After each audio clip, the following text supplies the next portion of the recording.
In 1998, my brother was diagnosed with AIDS. And when I realized the costs, just the co-payments for some of his drugs, it was astounding to me. And I had to fly my mom out from back east. And she said to me, "What if he can't work?" And I looked at her and I said, "I don't know what we'll do." And so when I came back up here, I really needed some sort of a resource to talk to.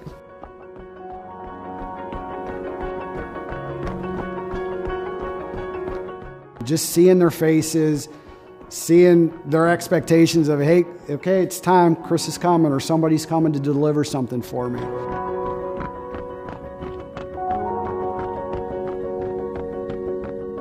And we were both laughing and having a great time. And, you know, he was a client that had trouble walking and he had several ailments going on. But in that moment, you know, none of that existed. It was just that great experience between two people and, you know, that commonality to do good.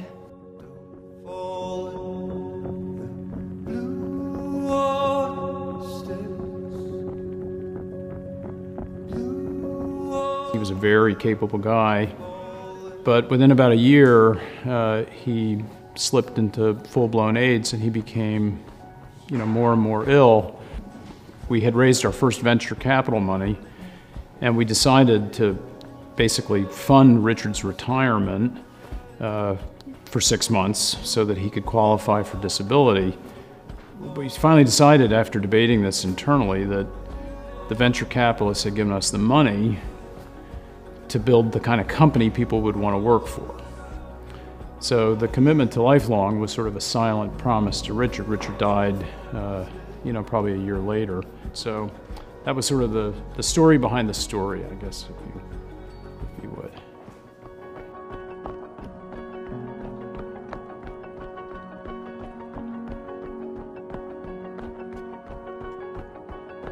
I went into work and helped distribute food, and I really saw what we were doing and who we were serving. And there's some really, really neat people who really need the services we provide, and it brought it home to me how important the work we were doing served others.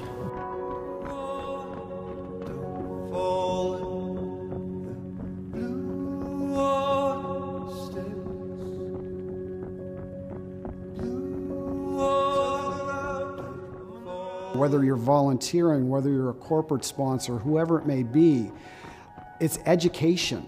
And we need to fill that gap because that is where all the fears go away. And with the education that comes in on just even meal planning and just what you need to do from A to Z, because a lot of this, it's going to be new to people. You know, a lot of the work goes towards just a better quality of life. It's not necessarily about, you know, research and things like that. It's making somebody's life better. I toured Lifelong 3 or 4 years ago, and I was incredibly impressed with the operation and how multifaceted it was. And our employees have responded in kind, and we do these quarterly weeks of caring where people can sign up to work. And signing up at Lifelong is one of the more popular organizational commitments people make. So it works for us on a number of levels, and I think you know, it supports just really, really good work in the community. They know what they're talking about, they know about the disease, they know about all of its different issues that people have to deal with. There are very few organizations that can provide the support that Lifelong does. If I had to pick one word for contribute, Education. Help.